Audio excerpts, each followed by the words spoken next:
Hello and welcome to a Star Citizen roadmap update. We have details of some of the plans for the 4 major patches of 2021 now, in a bit more detail anyway than we previously had. Star Citizen Alpha 3.13, 3.14, 3.15 and 3.16. I wanted to summarise what's in those updates and what we can expect now. The features that we are going to talk about are tentative. They have not been confirmed and may shift around on the roadmap. Roughly though, Cloud Imperium have implied that it's around a 70% confidence for each of the features that we are going to discuss. However, they might move. Alpha 3.13 added the Nova tank as well as the spawn closets for FPS NPCs to spawn and despawn, and object push and pull for moving larger items and cargo.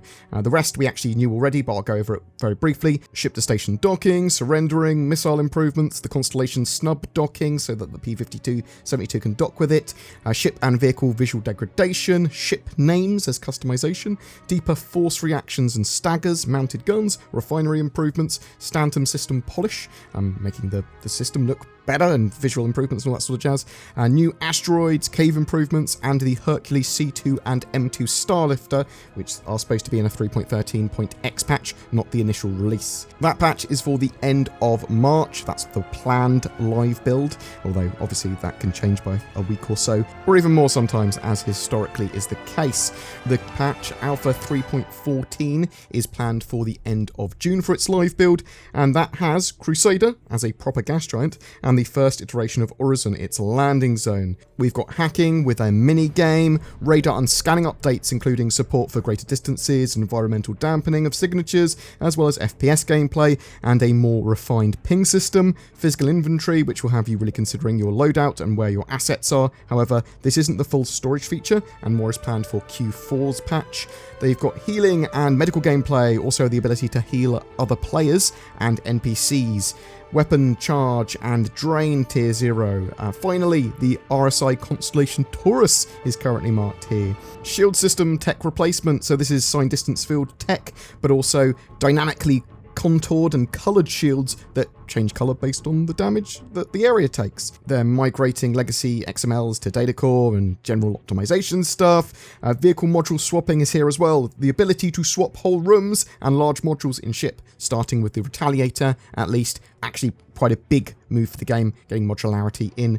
3.15, this is the Q3 patch for the game, so we're expecting this between the end of September and sort of October, mid-October sort of area, because sometimes they have it when they had CitizenCon sort of historically. We'll have to see whether CitizenCon will go on this year. Obviously we've got coronavirus and stuff going on, so expected around then for a live build. We have small homes or outposts that are colonial, said to be areas for AI to live in. They consist of a central hub and a few optional internal and external modules. They provide the basic necessities to support a small group of people for an indefinite amount of time. It's expected that this is a step towards player bases. Salvage Tier 0. The initial implementation of Salvage gameplay and missions. Although Cloud Imperium have not stated exactly what they mean by that, I was assuming that it was going to be the removal of components from ships, but we'll have to wait and see. Player interaction experience with updates to player status, item status, environment status, and more interactions with objects. 0G push and pull, as well as updates to EVA with limited fuel. So you are going to need to think about your EVA fuel when you're flying around in space, otherwise you'll get stranded, and pull yourself around on the environments more often. Magazine stripping and refilling, basically taking ammo and magazines from bodies or ammo from magazines. Cutting Tier 0, adding the ability for the multi-tool to freeform cut certain surfaces when you put the appropriate module in there. Bombs and space mines. Players will have the ability to drop powerful bombs over targets in atmosphere from ships. In space, players in certain ships will gain the ability to release space mines in coordinated fashions in an attempt to trap and capture other ships. That's really interesting, because it doesn't sound like we've got the Nautilus yet, which is obviously the big, larger scale ship for laying mines. Maybe it's just going to be a cargo item, maybe it'll be a module for a ship, but we do know we're also getting the A2 Hercules Starlifter with that feature, as well as around the same time, at least planned for this patch at the moment, is the Ares Starfighter Inferno and Ion. Really looking forward to those ships. and the Aegis Redeemer gunship finally. Ship interior and exterior culling is also here for further optimization of the game and not rendering what can't be seen. Let's take a look at the Q4 patch, which potentially, if they got server meshing in, if they got Pyro in, it would be called 4.0 rather than 3.16 that it is currently listed as, and we'll come to that in a second. So this is a patch that will typically land mid-December. We've got Horizon version 2, adding more shops and expanding various services around the city.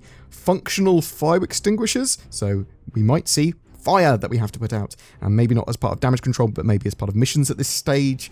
Lockers and inventory, which introduce a consistent way of storing clothes, armor, and items in a physicalized state, also including a more robust and tactile method of storing items on shelves and attachment services. This builds on personal and physical inventory, expanding the inventory UI to include lockers. Physicalized weapon handling and customization, better ladders and movement on them, and the ability to shoot or use items while on them. Improvements to prone movement, so you lying down. Player slide, you know, like in Apex Legends or other games where you slide down things, although in Star Citizen it's going to be more realistic in very short distances rather than you are a slide machine. Weapon misfire, malfunctions, and wear, adding ship shield emitters as physical destroyable objects on ships and vehicles, so you can permanently disable shields until they are repaired, basically, if you shoot the emitters off. The Origin M50 engine swapping, so this seems to be the start of changing out whole engines in ships, maybe thruster arrays as well. Dynamic door alignment, so doors and elevators across ships will dynamically adjust to the terrain below them, which makes sense. I don't want my ship and vehicle inside it janking around when I land on a planet. These features are not exhaustive, and others will turn up and be added to the roadmap in the future. Cloud Imperium have said that they are not ruling out Pyro and server meshing this year. Also, iCache is now kind of a part of wider persistent streaming and server meshing features, which is getting worked on throughout the year, but we should still see iCache improvements later this year, and that will be added to the roadmap as and when. Cloud Imperium are going to be updating this roadmap every 2 weeks on a Wednesday now rather than a Friday. I'm pretty excited about what they've got planned this year, if they can provide all of that. I obviously do want server meshing and Pyro if possible. I think that's one of the things I'm most excited for. We do know that they are working on other events, so obviously we've got in 3.12 Xenothreat's just about to go live. That sort of new set of events and missions, that's sort of like larger scale that people can get involved with. But there are more coming this year, it seems. Maybe from each major patch, but we'll have to wait and see. I'm interested to know what you are excited about seeing this year. Obviously, I desperately want to see all of the ships. I'm a sucker for ships, for sure. Salvage, the new outposts and points of interest, fire extinguishers even, Horizon obviously as a new landing zone. There's quite a lot there that I think's pretty cool, and I think they're trying to make the game look a lot better in terms of UIs and stuff as well this year, so expect that. But what do you think? What are you looking forward to the most? What do you think will make it? What do you think won't make it? What are you most disappointed about? Whatever your thoughts, I'd love to hear from you in the comments below. Every month we have a ship giveaway. For January 2021, we're giving away 5 different ships to 5 different randomly chosen winners. We're giving away a 100i, a 125a, a 135c, as well as a couple of birdie boys, the Talon and the Shrike variant. All you need to do to be in for a chance of winning is comment on any of my videos made during January. That's it, although I would appreciate if you liked and subscribed. I also shill for NordVPN. They protect your datas and your information from people that are trying to data intercept it with a Herald or Mercury Starinator. You see how I built that into Star Citizen based lore? Zin, animate a little radar dish or a Mercury Starinator stealing someone's data, and then NordVPN somehow blocking that. But if you are looking for a VPN, NordVPN is a very affordable VPN that can get you better access to the internet, help keep you secure and protected, and help you maintain your privacy. Links down below for a discount on Nord. Also, if you wish to further support the channel, there's Patreon, there's a join button below my videos. The extra money that we get from that helps support the channel massively. Thank you so much to those VIPs that go the extra mile to do that. I also like people quite a lot that share, like, and subscribe and comment on my videos. Thanks for watching, and I'll see you in the verse.